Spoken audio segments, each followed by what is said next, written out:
अस्सलाम वालेकुम, नमस्कार, सत श्री अकाल एंड गुड इवनिंग। मैं हूं आरजू काज़मी और आप देख रहे हैं पॉइंट ऑफ व्यू।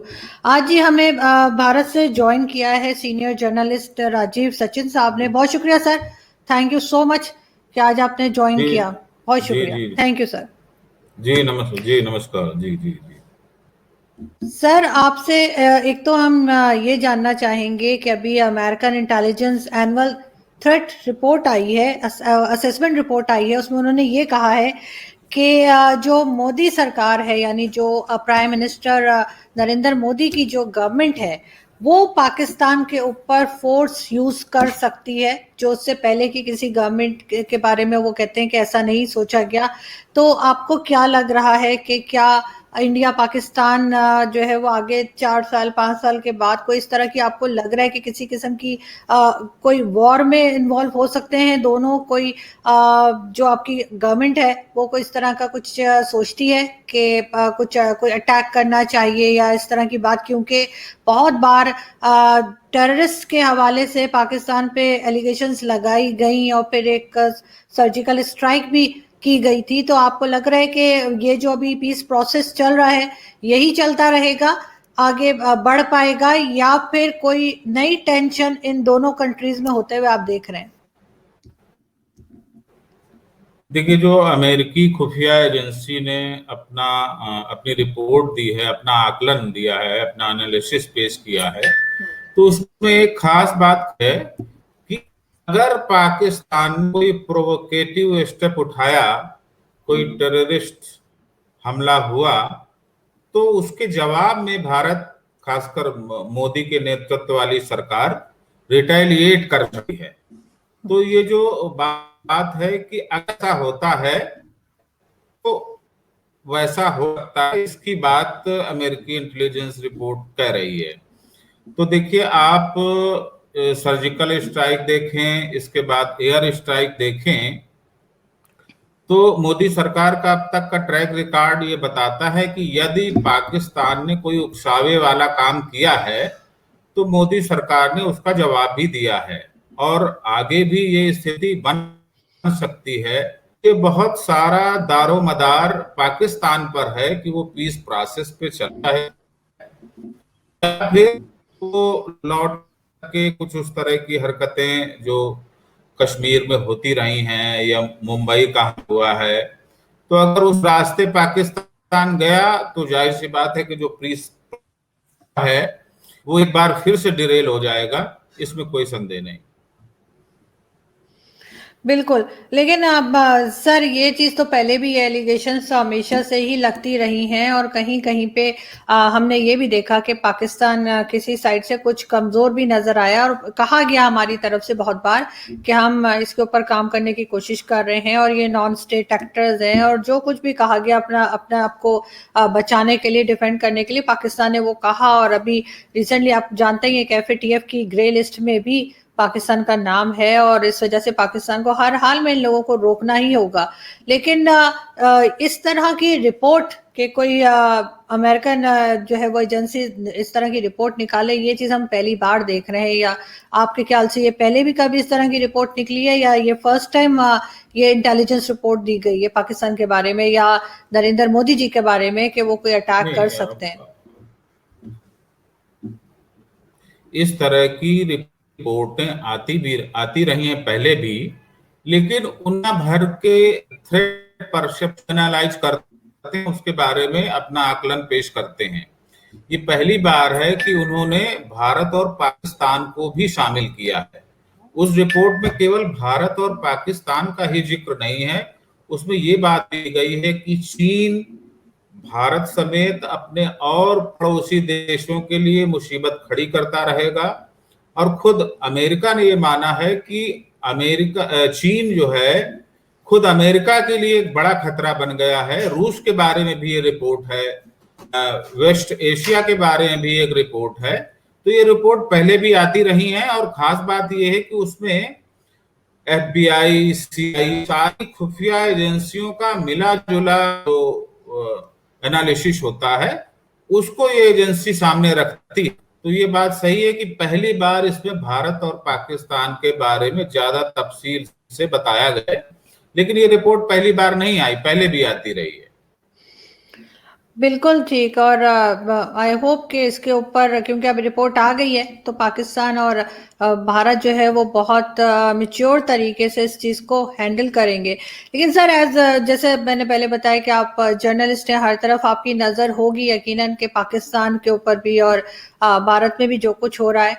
तो पाकिस्तान में जो अभी रिसेंटली आपने देखा कि एक प्रोटेस्ट चला यहाँ पर, एक जो कहना चाहिए रिलीजियस पार्टी का, और उसमें जिस किस्म के हंगामे हुए, जिस तरह से पुलिस वालों के ऊपर भी टॉर्चर किया गया, मारा भी गया, तो आपको क्या लगता है कि जो एफएटीएफ पे पाकिस्तान फंसा हुआ है ग्रे लिस्ट में, क्या ये चीज पाकिस्तान को कहीं से नुकसान पहुंचा सकती है, या ये एक डोमेस्टिक प्रॉब्लम के तौर पे दुनिया इसको देखेगी? देखिए, ये इशू किस तरह से रिजॉल्व होता है डिपेंड करेगा कि एफएटीएफ में कितना इम्पैक्ट पड़ता है या नहीं पड़ता है। कि ये ठीक है कि पाकिस्तान ने, सरकार ने टीएलपी पर बैन लगा दिया, लेकिन अभी भी हालात ठीक नहीं हैं।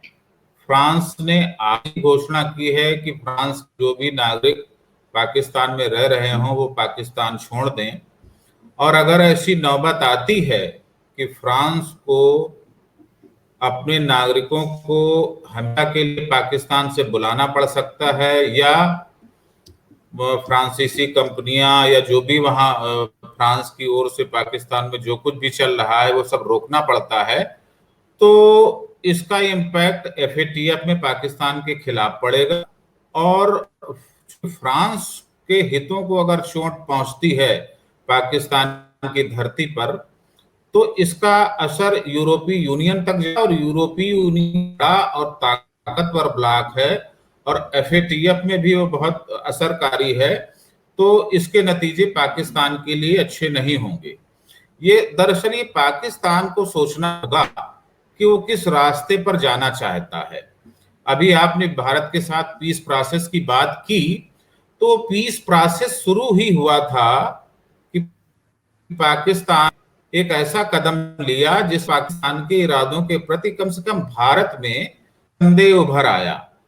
वो था कि उन्होंने खुद ही फैसला किया कि भारत से हम काटन और चीनी इंपोर्ट करेंगे, और अगले दिन उस फैसले को पलट दिया गया।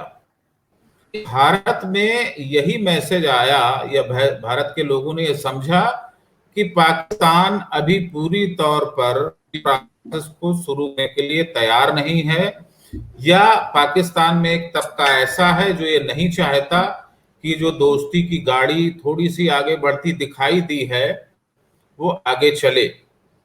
तो ये पाकिस्तान को तय करना है वो भारत से, दुनिया के और देशों खासकर फ्रांस से कैसे संबंध रखना चाहता है। और जहां तक टीएलपी की बात है, तहरीके लब्बैक पार्टी की, जो रिलीजियस पार्टी है, जो एक्सट्रीमिस्ट पार्टी है, ये खुद पाकिस्तान के लोग कह रहे हैं।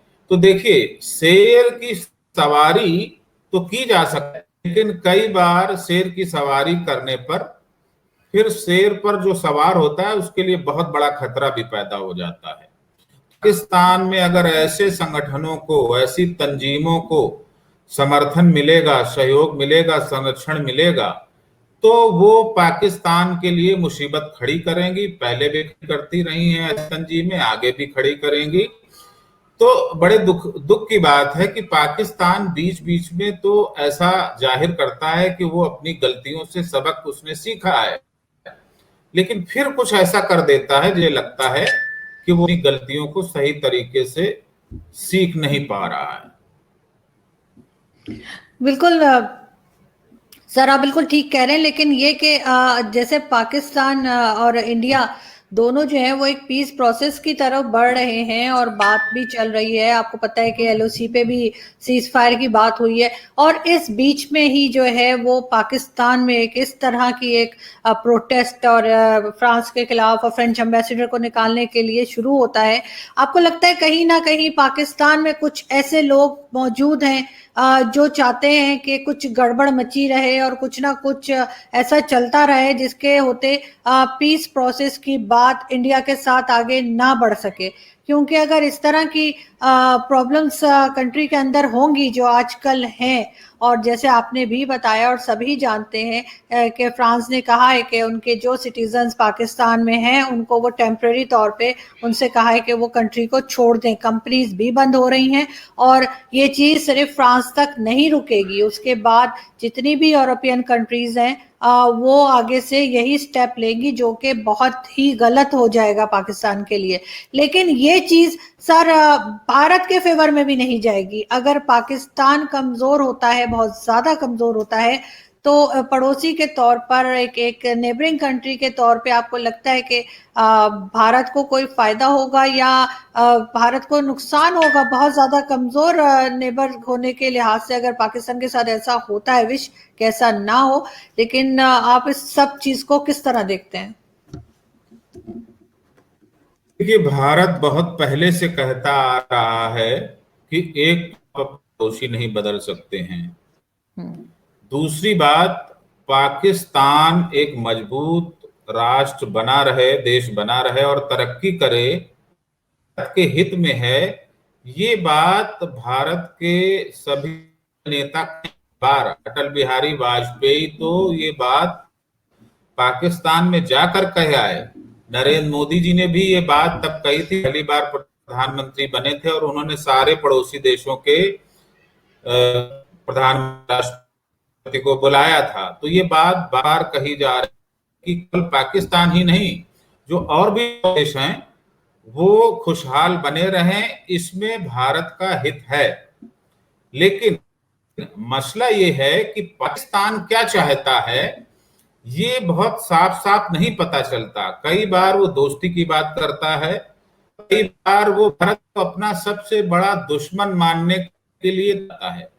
उसको कई देशों ने समझाया, एक समय अमेरिका और यूरोपीय देशों ने कहा कि देखिए, भारत आपके लिए सबसे बड़ा दुश्मन नहीं है, आपके लिए सबसे बड़ा दुश्मन है जिहादी तंजीमें जो यहाँ पल रही हैं। लेकिन पाकिस्तान को कभी ये बात समझ में आती है, कभी नहीं आती है। कभी वो इन जिहादी तंजीमों के खिलाफ करता है, कभी उनको पालता है, पोषता है, और ये कोई ढकी छिपी बात नहीं है। आपके यहाँ दुनिया भर के जितने टेररिस्ट ऑर्गेनाइजेशन हैं वो हम लोगों से बेहतर आप लोग जानते हैं, चाहे वो लश्कर तोयबा हो या झांगवी हो, तहरीके तालिबान पाकिस्तान हो, बहुत सारे हैं, हाफिज सईद और मौलाना मसूद अजहर जैसे लोग आपके यहाँ पनाह पाते रहे हैं। आप लोग कभी इस बात को मानते हैं कि हमसे गलती हुई, और कभी गलती मानने के बाद फिर से वही काम करने लगते हैं। ये जो ये हंगामा हो रहा है पूरे देश में, पाकिस्तान में अफरा तफरी माहौल है और पूरी दुनिया देख रही है कि पाकिस्तान किस ओर जा रहा है, इसके पीछे आपके हुक्मरान जिम्मेदार हैं। आज से 2-3 माह पहले जब उन्होंने कहा था कि फ्रांस के सफीर को निकालें, तो पाकिस्तान सरकार ने कहा कि हाँ ठीक है, आप कुछ इंतजार कीजिए, हम निकाल देंगे। तो सवाल ये है कि फ्रांस के सफीर को हम देश से निकाल देंगे, इस तरह का आश्वासन उनको भरोसा देने की क्या जरूरत थी? क्योंकि आपकी सरकार ने एक एक्सट्रीमिस्ट तंजीम को भरोसा दिया कि हम फ्रांस के सफीर को निकाल देंगे, तो फिर से आपके पाकिस्तान की सरकार के दरवाजे पर खड़े हो गए। जब पाकिस्तान सरकार को लगा कि ये तो बहुत मुसीबत आ जाएगी, तो उन्होंने साद रिजवी की गिरफ्तारी कर ली। अब देखिए, इस तरीके से सरकारें नहीं चलती कि आप, इसमें भारत का कोई हित नहीं है, दुनिया का कोई हित नहीं, इसमें पाकिस्तान का हित है कि उसकी फ्रांस से, भारत से, यूरोप से, अमेरिका से दोस्ती बनी रहे। लेकिन अगर फ्रांस के राजदूत को पाकिस्तान से निकाला जाता है तो पाकिस्तान अपने पैरों पर कुल्हाड़ी मारेगा। ठीक वैसे ही जैसे जब पाकिस्तान ने यह फैसला किया, हमें न भारत से चीनी चाहिए, न कपास चाहिए, और तब तक हम ट्रेड नहीं शुरू करने तक 370 की बहाली नहीं हो जाती। तो पहली बात तो ये समझ लेने की जरूरत है कि दुनिया की कोई ताकत अब 370 को बहाल नहीं कर सकती है। ये कोई बुरा लगे, लेकिन आज की हकीकत यही है कि यहाँ का अपोजिशन भले ही कुछ कह रहा हो, लेकिन उसके पास भी ऐसी ताकत नहीं है कि वो 370 की बहाली कर सके। तो पाकिस्तान करके उसने अपने गले में खुद फांस ली है कि 370 बहाल नहीं होगा, हम भारत से ट्रेड नहीं करेंगे। तो अगर आप नहीं ट्रेड करेंगे तो आप किसका नुकसान करेंगे? भारत ने कभी ये नहीं कहा था कि हमारे पास चीनी इफरात है, कपास इफरात है, आप कृपा करके हमसे, भारत ने नहीं कहा। ये पाकिस्तान की जरूरत थी। अगर पाकिस्तान कपास और चीनी इंपोर्ट करता तो उसके लोगों को राहत मिलती। तो भारत, किसी को ये नहीं समझ में आया कि पाकिस्तान ने ऐसा फैसला क्यों किया। तो पाकिस्तान चाहे तहरीके लब्बैक को दिया गया भरोसा हो या भारत से ट्रेड खत्म करने की बात हो, इस सब के सवाल, ये जो सारे सवाल हैं, इनके जवाब सिर्फ और सिर्फ पाकिस्तान के हुक्मरानों को देने होंगे। और हुक्मरानों से मतलब इमरान खान से नहीं है, उससे मतलब है सेना से, आईएसआई से। क्योंकि भारत में ये लोग मानते हैं कि जब बाजवा साहब ने कहा कि माझी को भूला आगे बढ़े, तो फिर वो कौन सी ताकत थी जिसने पाकिस्तान को भारत से चीनी और कपास इंपोर्ट से रोक दिया? ये सवाल का जवाब शायद आपके पास बेहतर हो या आपके लोगों के पास बेहतर हो। कम से कम भारत के लोग नहीं समझ पा रहे हैं कि वो कौन सी ताकत थी जिसने पीस प्रयासेस डिले करने का काम किया, और जो काम हुआ ट्रेड न शुरू करने का, उससे नुकसान किसका हुआ? भारत का तो नहीं हुआ, जाहिर सी बात है पाकिस्तान का हुआ। तो ये पाकिस्तान को तय करना होगा कि वो किस ओर जाना चाहता है। तो सर, आपको क्या लग रहा है कि सिर्फ ट्रेड ना शुरू करने से और ट्रेड के लिए जो कहा गया था वो डिसीजन वापस लेने के लिए, जो हमारे प्राइम मिनिस्टर बड़े फेमस है यू टर्न लेने के लिए, सिर्फ उस बात की वजह से पीस प्रोसेस जो है वो कहीं पे डिरेल हो जाएगा, या पीस प्रोसेस आपके ख्याल से आगे नहीं बढ़ पाएगा, सिर्फ ट्रेड के ऊपर टिका हुआ था? बिल्कुल बिल्कुल, आप सही कह रहे हैं कि केवल ट्रेड पर नहीं टिका था, लेकिन जब ट्रेड शुरू कर फैसला लिया गया और 24 घंटे के अंदर उससे पलट दिया गया, तो भारत में और शुबह पैदा हुआ। इसलिए और पैदा हुआ क्योंकि जिस शख्स ने ये कहा कि हम भारत ट्रेड शुरू करेंगे, वो वित्त फाइनेंस मिनिस्टर के तौर पे फैसला लेते हैं इमरान खान कि हम ट्रेड शुरू करेंगे, और 24 घंटे बाद प्राइम मिनिस्टर की कुर्सी पर बैठकर कहते हैं कि हम नहीं शुरू करेंगे। तो लेकिन करने वाला शख्स एक है। इस वजह से भारत में शक पैदा हुआ है, शुबा खड़ा हुआ है कि पाकिस्तान के इरादे वाकई ठीक हैं, क्या वो वाकई आगे बढ़ना चाहता है। इस वजह से पीस प्रोसेस अगर डिरेल भी नहीं हुआ है तो उसमें एक ठहराव आ गया है, और इस ठहराव के लिए पाकिस्तान की सरकार ही जिम्मेदार है। कम से कम इसलिए भारत को दोष नहीं दिया जा सकता कि भारत ने कहा कि हम ये नहीं बेचेंगे या नहीं एक्सपोर्ट करेंगे। तो इस सवाल का जवाब इमरान खान को देना चाहिए कि वो फाइनेंस मिनिस्टर के तौर पर जो फैसला करते हैं, वो प्राइम मिनिस्टर के तौर पर फैसले को क्यों पलट देते हैं? क्या वाकई उन्होंने ही पलटा या उनके कोई और थी? देखिए, जब ट्रेड शुरू करने का फैसला हुआ था तो पाकिस्तान का जो अपोजिशन था उसने कोई बहुत हंगामा नहीं खड़ा किया। पीपीपी का कोई बहुत हार्श रिएक्शन नहीं था। केवल नवाज शरीफ की पार्टी के किसी छोटे नेता ने, कोई बहुत बड़े नेता ने, तो एक बयान दिया था कि ये ठीक नहीं है, जब तब आप रोक रहे थे। तो कोई ऐसा भी नहीं कहा जा सकता कि अपोजिशन का इतना दबाव कि पाकिस्तान सरकार घबरा गई और उसने क्या कर दिया। ऐसा भी नहीं कहा जा सकता।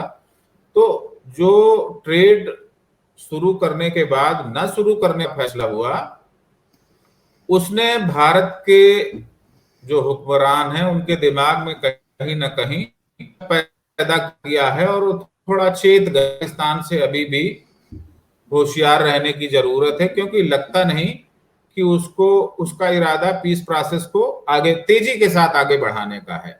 तो इस तरह का रियलाइजेशन इंडिया में हुआ है। बिल्कुल बिल्कुल ठीक आप कह रहे हैं, और आई होप कि ये चीज जो है वो आगे बढ़ सके, पीस प्रोसेस चलता रहे और कुछ बेहतर हो दोनों कंट्रीज के लिए। लेकिन सर, जैसे आप बात कर रहे थे, मैं लास्ट में पूछना चाहूंगी कि फ्रांस एम्बेसडर की, या जो अभी जो चल रहा था हमारे यहाँ तहरीक लब्बैक पाकिस्तान का प्रोटेस्ट, तो उसमें तो गवर्नमेंट ने इस रिलीजियस पार्टी को बैन कर दिया है और इनको टेररिज्म एक्ट के तहत बैन किया गया है। एम्बेसडर को भी हमने निकलने के लिए नहीं कहा है, लेकिन फ्रेंच एम्बेसी जो है उन्होंने ज़रूर कहा है कि अब उनके जो सिटीजन्स हैं वो वापस चले जाएं कुछ टाइम के लिए, और कंपनीज की भी बात हो रही है। तो आप इस चीज़ को कैसे देखते हैं कि पाकिस्तानी गवर्नमेंट ने तो इनको बैन भी कर दिया है, तो बैन करके क्या आपको लग रहा है कि ये प्रॉब्लम सॉल्व हो जाएगा? और क्या जो लोगों को कहा गया है कि फ्रेंच एम्बेसी के या फ्रेंच सिटीजन्स को कि वो चले जाएं, कि आपको लगता है वो वापस आ जाएंगे जल्दी? देखिए, एक तो बैन करने का फैसला देर से लिया गया। इस तरह की जिहादी एक्सट्रीमिस्ट तंजीमों को पहले ही दबा दिया जाना चाहिए था। जब इनके साद रिजवी के पिताजी थे खादिम रिजवी, तो उन्होंने तो बहुत पाकिस्तान के लिए समस्याएं खड़ी की थी, और एक नहीं दर्जनों बार खड़ी की। तो तहरीके लब्बैक जैसी तंजीमों को तो सिर उठाने का मौका ही नहीं दिया जाना चाहिए था। ये का अच्छा फैसला है, लेकिन ये देर से लिया गया फैसला तभी ले लिया जाना चाहिए था जब खादिम रिजवी जिंदा था। उस आदमी ने पाकिस्तान को जितना नुकसान पहुंचाया, जितनी बदनामी की, जितनी दहशतगर्दी का आलम मचाया, उसको पाकिस्तान के लोग भूले नहीं होंगे। अच्छा होता कि इस रिलीजियस तंजीम को उसी समय बैन कर दिया जाता जब पहली बार उसने पाकिस्तान के लिए सिरदर्दी पैदा की थी, तो आज ये नौबत नहीं आती। और जहां तक फ्रांस के फैसले की बात है, तो शुक्र मनाइए कि अभी उन्होंने टेम्पोरली वापसी की अपने लोगों को, अपनी कंपनियों की। लेकिन ये शायद फ्रांस सरकार ये देखना चाहती है कि पाकिस्तान इन रिलीजियस लब्बैक के लोग हैं उन पर कितनी सख्ती से पाबंदी लगाती है। चीज को वो देखना चाहती है, परखना चाहती है। शायद जब उसको भरोसा हो जाएगा कि वाकई इन पर बैन लगाया जाएगा, और पाकिस्तान के साथ ये परखना इसलिए जरूरी हो जाता है क्योंकि पाकिस्तान में तो इस तरह के काम होते रहे हैं कि किसी जिहादी तंजीम पर बैन लग गया और पिछले दरवाजे से उसका बैन होता है, और वो सड़कों पर आ जाते हैं या बदल कर आ जाते हैं। हाफिज सईद के ऑर्गेनाइजेशन है जिन पर बैन लगता रहा, वो नाम बदल बदल के सड़कों पर आते रहे। और इसी तरह जो रिलीजियस और टेररिस्ट लीडर हैं, ऑर्गेनाइजेशन के लीडर हैं, उनको नजरबंदी होती है। तो नजरबंदी क्या, वो 5 स्टार होटल में रहते हैं, आराम करते हैं, और कुछ दिनों बाद बैन हट जाता है, वो फिर सड़कों पर आ जाते हैं, अपनी पार्टी बना लेते हैं। तो देखिए, सरकारें इस तरह से नहीं चलती, मुल्क को इस तरीके से हिफाजत में नहीं रखा जा सकता है। जो लोग आपके मुल्क के लिए हैं उन पर सख्ती से पाबंदी लगानी ही पड़ेगी। बिल्कुल ठीक, आप सही कह रहे हैं सर। हाफिज सईद की जमात भी नाम बदल बदल कर आती रही है, और ये सब चीजें हमने देखा है, और बहुत से पाकिस्तानी हैं मेरे जैसे जो इस बात को मानते हैं, और हम समझते हैं कि इसके ऊपर बहुत सख्ती से काम होना चाहिए। यहाँ पे मैं बहुत शुक्रिया अदा करना चाहूंगी सर कि आपने ज्वाइन किया एंड आई होप कि आप हमें दोबारा ज्वाइन करेंगे कुछ दिनों में, बिकॉज आज आपकी ऑडियो थोड़ी सी डिस्टर्ब आई है, लेकिन आई होप कि नेक्स्ट टाइम जब आप ज्वाइन करेंगे तो वो ऑडियो का इशू हमें इतना नहीं रहेगा। लेकिन इसीलिए मैं इस जो जी हमारी जी बात है इसको मैं शॉर्ट उसमें शॉर्ट टाइमिंग में मैं चाह रही हूँ कि ये कंप्लीट हो जाए। हम इसको ज़्यादा लंबे टाइम के लिए नहीं बना रहे इस इंटरव्यू को, लेकिन next time sir I hope कि आपकी ऑडियो ठीक होगी और हम आपसे देर तक बात कर पाएंगे। Thank you so much. Thank you. जी, बिल्कुल बिल्कुल शुक्रिया आपको भी, और अगली बार ऑडियो करने की कोशिश की और लंबी। जी sir please, thank you so नमस्कार। Much. Thank you. Okay okay okay okay okay.